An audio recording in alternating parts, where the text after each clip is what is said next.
Come on, Joe, get your shit together already.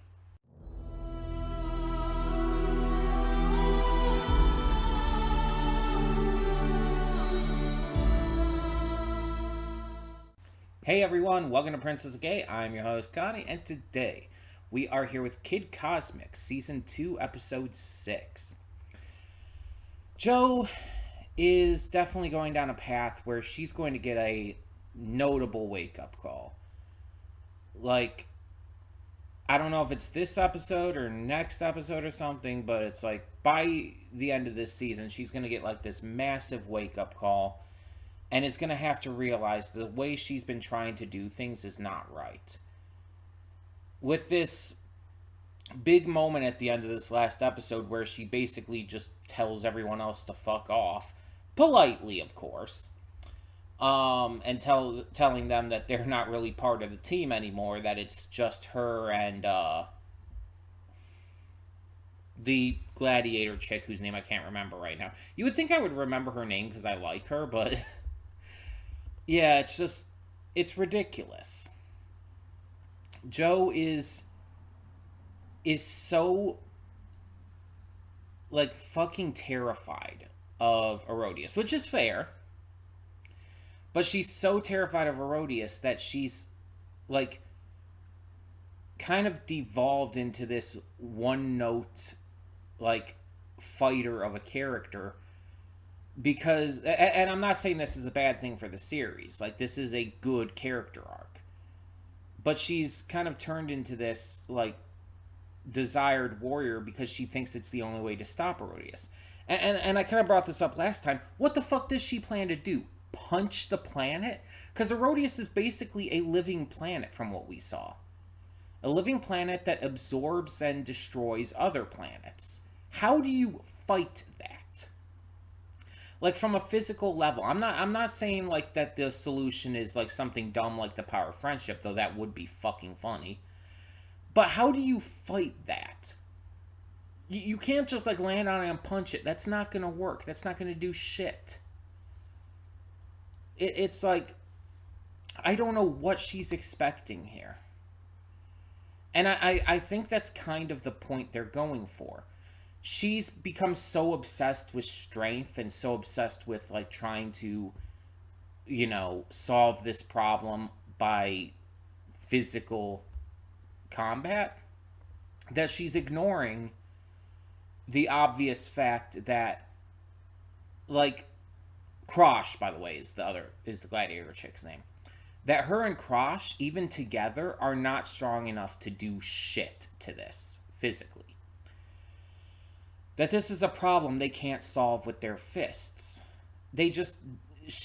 Joe especially, just does not seem to understand this.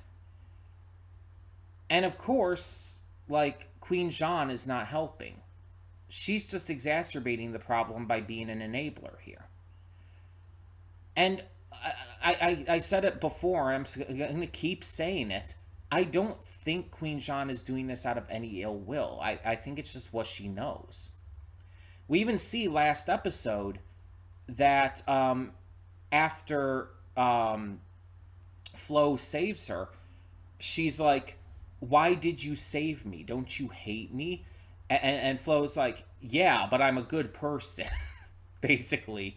Obviously, I'm paraphrasing, but it's like, I think they're going to come to an understanding, and I think that they're going to have to work together to save Joe from this stupid shit that she's getting herself into. And Krosh as well, of course. But, like I said, I'm not, like, bitching about this because I think it's a bad storyline. Quite the opposite. I think this is a fantastic storyline. It's just irritating at the same time. It's literally one of those cases where this is so well written, so well executed, that it pisses me off. Like, you ever experience that when watching a show, playing a game, yada, yada, yada, engaging in media? You ever really experience that where it's like, it's just so well written that it actively bothers you? Because it's like, oh, this character is being so infuriating, and you know that she's like not normally like this and that she's better than this, and that's what makes it so irritating to you, because it's like she is so much better than this, and yet she's acting like a complete dingus because of fear. And don't get me wrong, we all act stupid in the face of fear. Like, I get very afraid very easily.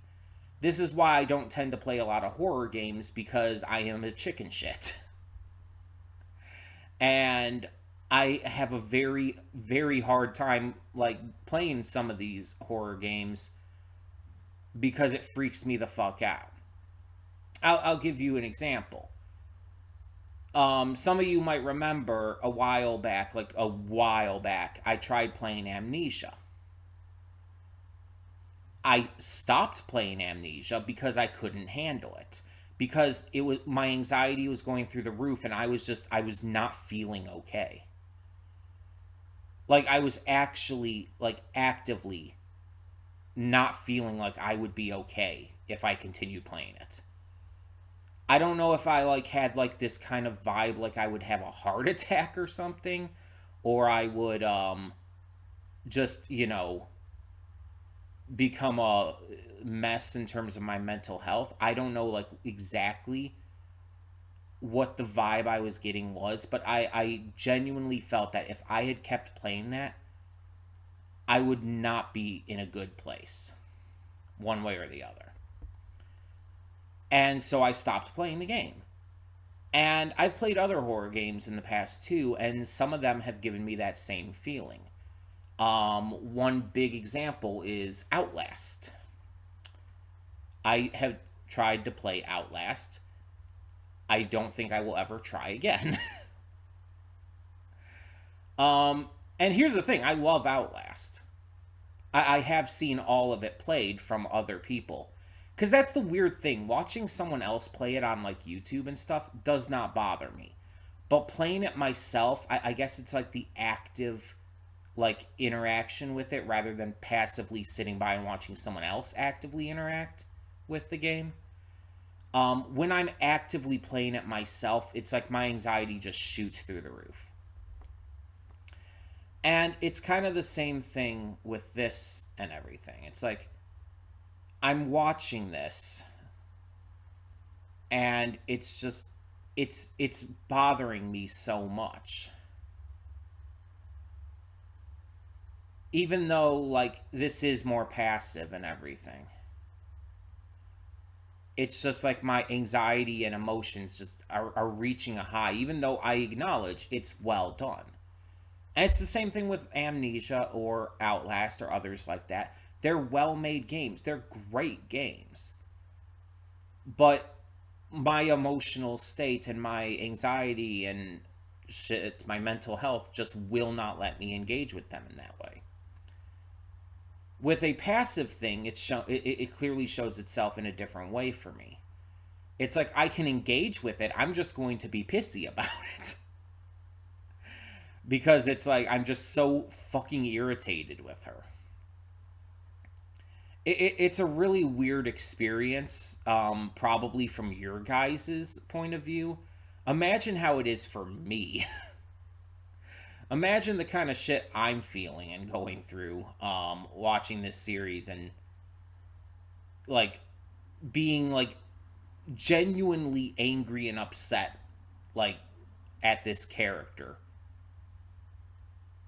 But, like, not, like, with the actual show or anything. I'm actually, like, loving how this is going with the show. It's weird. It's hard for me to explain properly how this kind of thing could even feel.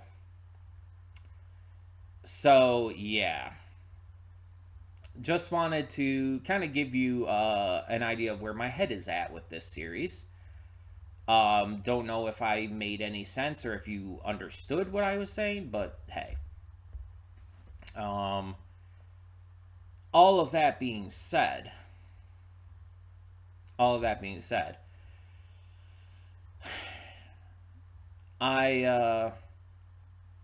excited, and I'm definitely interested to see how Joe fucks up here. because it's going to happen. Whether, again, it's this episode, next episode. I don't think it's going to be the final episode of the season. They're going to do it before that because the final episode's going to be like the comeback and everything. Her making things right after having made things so wrong. I think it would make the most sense for it to be this episode that things go wrong. And then next episode she makes up with them, and the last episode is like the final battle of the season. Something like that. That's how I would pace it out, but I mean, I'm not the creators of this. I'll just go based on what they do. So we're gonna get this going. We've talked long enough, a lot longer than I was planning to for this one. But before we do get this going, I do want to remind you all that we have a lot of awesome content to check out on this channel.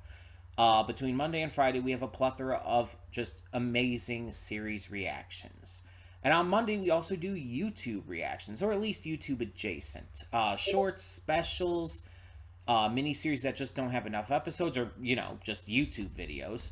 This is the slot for things that just don't quite fit in to a normal series or a movie reaction.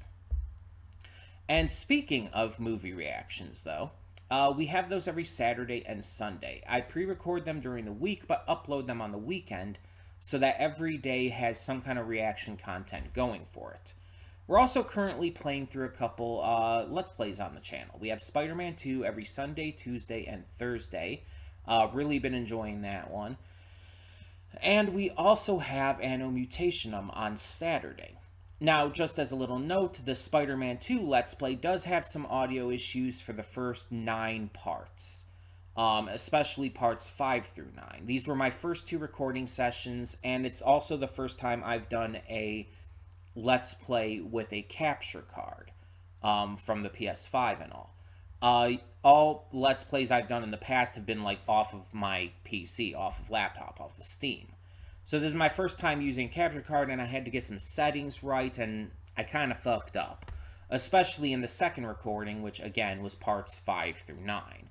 I kind of messed up in terms of the audio sync and everything, and while I got it fixed for the future, those parts, especially 5 through 9, ended up getting really messed up because of it. And I wasn't able to fix it because I didn't notice it until after it was already recorded. But it's still enjoyable, and you'll still get a good feel for things going on. Starting in part 10, though, everything is fixed. And for the entire rest of the Let's Play, everything should be good.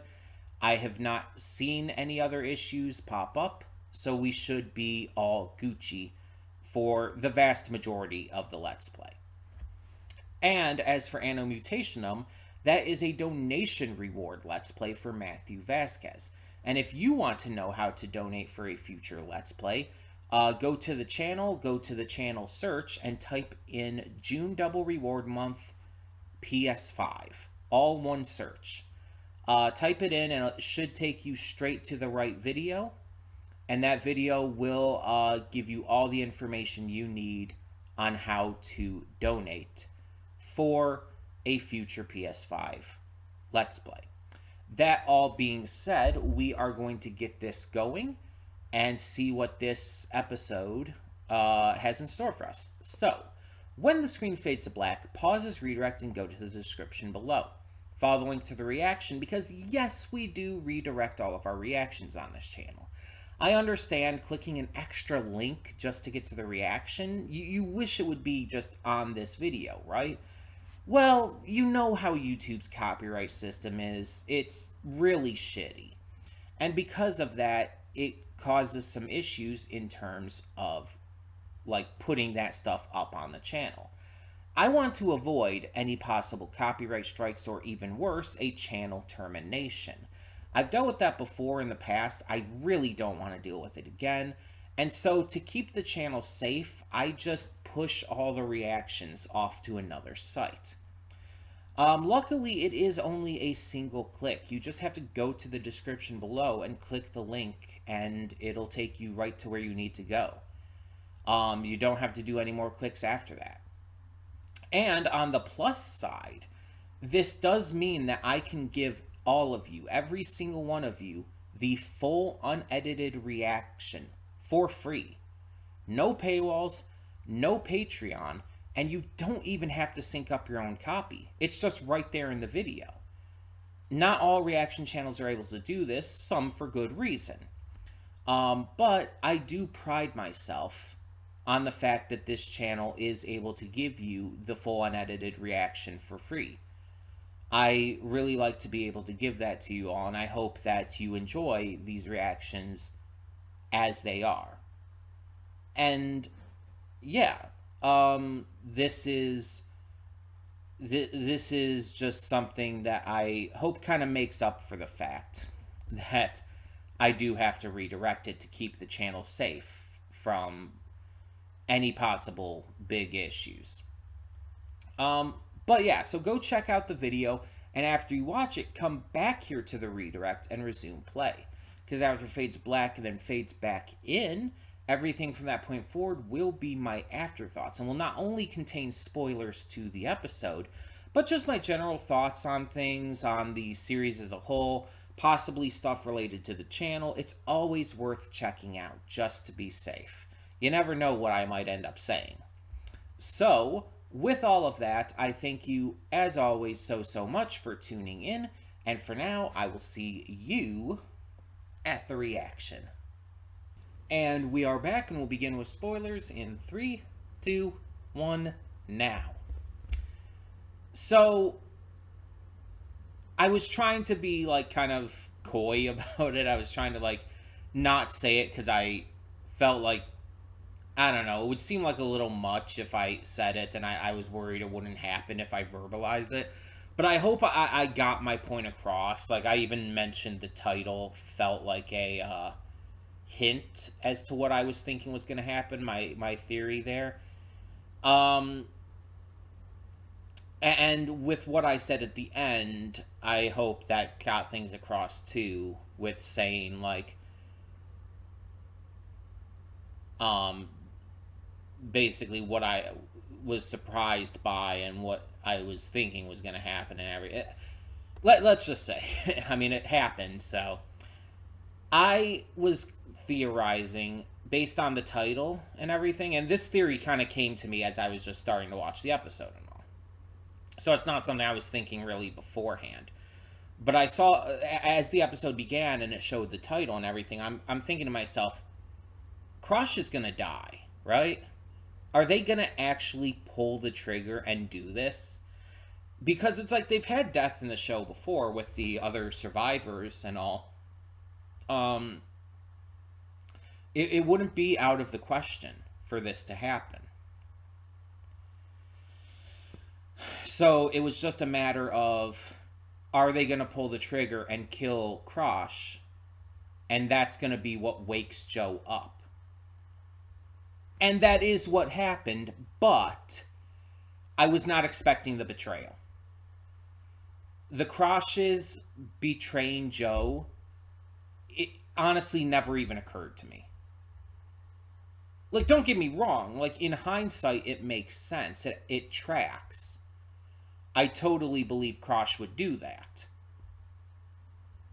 But at the same time, it just, I wasn't thinking about that at all.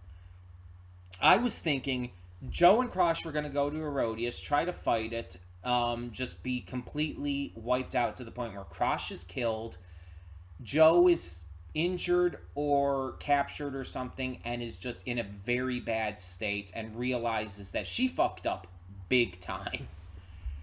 And I was thinking that it was going to lead into, of course, the local heroes somehow finding out and having to save her and her dumb ass. For some reason, I also completely forgot about Phantos. That feels like almost mean to say, but I kind of forgot about him. He's been a presence throughout the season. He's consistently been here. But because they were going to face Herodias, and especially once their battle on Herodias began, I kind of forgot about Phantos. I kind of was just like, oh, they're fighting Herodias. Herodias is gonna fuck them up. That's how it's going to go down, and how Joe's gonna realize her mistakes. I didn't even take into consideration, oh, Phantos will come and make things worse and everything. Because without him arriving, like, Krosh would still be alive. And probably would have gotten the ring and, Well, actually, Joe might have still gotten to it first. She might have been able to get to it in time to get out of there. Phantos really was the one who fucked it all up. But, I mean, more so. But, yeah, Krosh is just fucking dead. And Joe does realize now that she really fucked up. And I think Queen Jean does as well. I think this episode really solidified what I had been saying about her. That she had been doing this, that she had been, like, training Joe this way because it's what she knows. It's what she's used to, and the way probably that her race would train. It's how leadership probably just comes naturally to her. She was genuinely trying to help. She genuinely thought she was doing good. And I think, honestly, Flo's line about, like, the Survivor 5 who died and everything really hit her. You saw her at the end when Kid's like, oh, I don't blame you and everything. You saw how hurt she looked during that scene. I think that really hurt her. But like I said, I don't feel sympathy for her in that moment because she needed to hear that. I don't think she's a bad guy at all, and I think she's going to help in the end here. But I think she needed to hear that because I don't think she understood that what she was doing was wrong. Just like Joe, I don't think really understood that what she was doing was wrong either. She definitely fucking does now. Both of them do. But it's something that they had to learn through various means. Through Joe getting her ass absolutely handed to her. Technically by 3 different beings. Krosh, Herodias, and Phantos. And with Queen Jean, it was, being reminded of her dead allies. And how, like, this kind of warrior mentality is just what got them killed and is now on the verge of getting Joe killed. And obviously we know they're going to save Joe and everything. We know it's going to be fixed, but Joe has got a lot to apologize for. She really does. And she's already kind of started with that towards Kid, but she has a lot to apologize for right now. She beyond fucked up, and that's something she's got to work on to make right. So at this point, there's only 2 more episodes left because this season is 2 episodes shorter than the first. And next season is only 6 episodes. I'm thinking I'm probably going to do episodes 7 and 8 together next week. So we should be getting to both. And honestly, at this point, it'll just make sense to get to both. And I think that we're going to, like, focus on probably defeating Phantos while rescuing Joe. But Herodias is definitely not going to be defeated this season. Herodias is definitely the big bad. So that's going to take some more work. And next season is basically going to be dedicated to figuring out how to stop this fucking thing. So that's going to be interesting. But yeah, this was a very needed episode. And I think it was handled right. With how far gone Joe had become, she needed to get her shit rocked. And like I said, I thought like Krosh dying was gonna happen. That was my theory, and I was thinking that that would wake up Joe because it's like, oh, Krosh was kind of her friend. Krosh was her ally. Krosh was someone she also relied on in this battle. Someone she thought was necessary to fight Herodias because of, power and warrior attitude. And Krosh dying would wake her up and make her realize that not a good thing. Not really, didn't really help in anything. To have her friend die would also probably fuck her up pretty bad. And it's something that needed to happen. Instead, it kind of lightened the impact by having Krosh betray her first, because it's like it's not as like harsh towards her with the character having like turned on her before dying. It would have definitely been a lot more aggressively harsh for Krosh to die while still being on her side. But at the same time, I think it still works. Because Krosh was still kind of this symbol of strength and capability and whatnot for Joe. And seeing her wiped out like so quickly and easily. Like, yeah, Joe was like in shock from that. She was just like really, really woken up from her little bullshit, issues with that. And it was still done very well. I think if they had it remain to where she was still a friend and died, I think it would have been a little too harsh. Because let's be honest, this show is still marketed towards kids.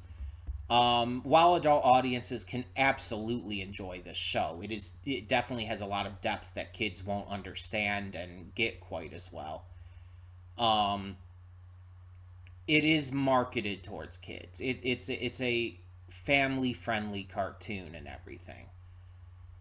And by having Krosh, betray her in the end and become a bad guy again, technically, um, it allows the viewers as well as Joe's sympathy for her death to kind of be drowned a little bit. You know what I mean? It would hurt a lot worse. It like and probably scar some kids if she didn't become a bad guy again. That probably helped the kids accept her dying, a little easier. That's what I'm trying to get across here. But yeah, this was another really good episode. Like I said, we're probably gonna do 7 and 8 together next week. I don't see why we wouldn't at this point. And after that, we're going to have to go on to a new show. This is a donation reward slot. And I'll talk about next week what's going to replace that. I already know what it is, so no need to wonder or worry about that. I'll reveal it next week when we finish this up. And we'll get to season 3 at some point in the future. That being said, let me know your thoughts on this episode in the comments. And for now, I'm Connie. Oh, well, hold on. Before I sign off, I almost forgot. I do need to remind you all that we have a lot of great content on this channel. Between Monday and Friday, we have a plethora of awesome series reactions. And on Monday, we also specifically do YouTube or YouTube adjacent reactions. Things that don't quite fit into a full series or movie reaction go in this slot.